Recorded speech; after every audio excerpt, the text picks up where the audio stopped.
राधे राधे। जय श्री कृष्णा। कबीर साहिब की आज एक और वाणी हम आपको सुनाते हैं। हीरे का मोल। आंट गांठ कौपीन के साधु न माने संक, नाम अमल माता रहे गिने इंद्र को रंक। कबीर साहिब। मेवाड़ की रानी मीराबाई 15वीं शताब्दी के मशहूर संत गुरु रविदास जी की शिष्या थीं। उनकी सखियां सहेलियां गुरु रविदास जी पर नाक मुंह चढ़ाती थीं। वे मीराबाई को ताने देती थीं कि आप खुद शाही महलों में रहती हैं, पर आपके गुरु जूते गांठ कर बड़ी मुश्किल से गुजारा करते हैं। मीराबाई को इस बात का बहुत दुख हुआ। उनके हृदय में सद्गुरु रविदास जी के लिए सच्चा प्रेम और आदर था। उनकी समझ में नहीं आ रहा था कि वह क्या करें।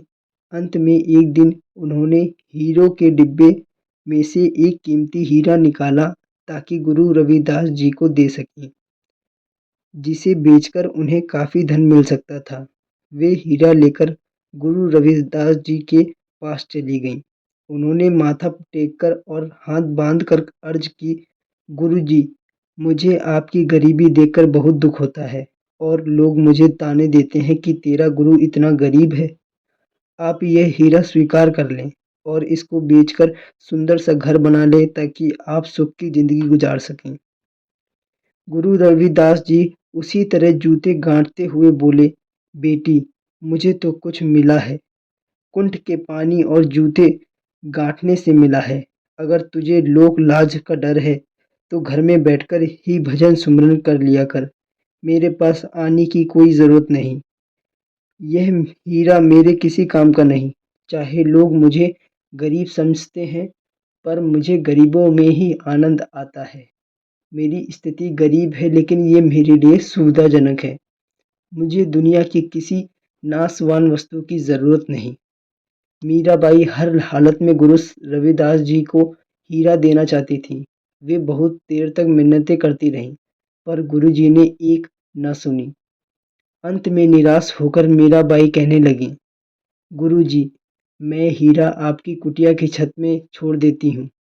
जब जरूरत पड़े आप निकाल लेना ताकि आपका जीवन सुखमय हो जाए। यह कहकर मीराबाई अपने महल में वापस आ गई। इस बात को कई महीने बीत गए। जब वे फिर गुरु रविदास जी के दर्शनों को करने के लिए गई तो यह देखकर हैरान रह गई कि वे अब भी गरीब की हालत में जूते गांठ रहे थे और उन्होंने आदरपूर्वक माथा टेक कर कहा, गुरुजी, मैं बड़े प्यार और आदर से आपके लिए यह हीरा छोड़ गई थी। आपने उसका फायदा क्यों नहीं उठाया? गुरु रविदास जी बोले, बेटी, मुझे हीरे का क्या करना है? मुझे परमात्मा के नाम का वह अथाह धन बख्शा है जिसका हिसाब लगा सकना असंभव है। तुम वापस जाती हुई हीरा साथ ले जाना। मीराबाई ने छत टटोली तो हीरा वहीं पड़ा मिला जहां वह रख कर गई थी। गुरु रविदास जी ने हीरे की ओर ध्यान ही नहीं दिया था। यह देखकर मीराबाई को अपने गुरु की बड़ाई का सच्चा ज्ञान हो गया और उन्हें एहसास हो गया कि उनके सद्गुरु किसी अपार रूहानी दौलत के मालिक हैं। वह प्रेम, श्रद्धा और निर्ममता के साथ सद्गुरु के चरणों में गिर गई। जय श्री राधे। जय श्री कृष्णा। कबीर साहिब की जय हो।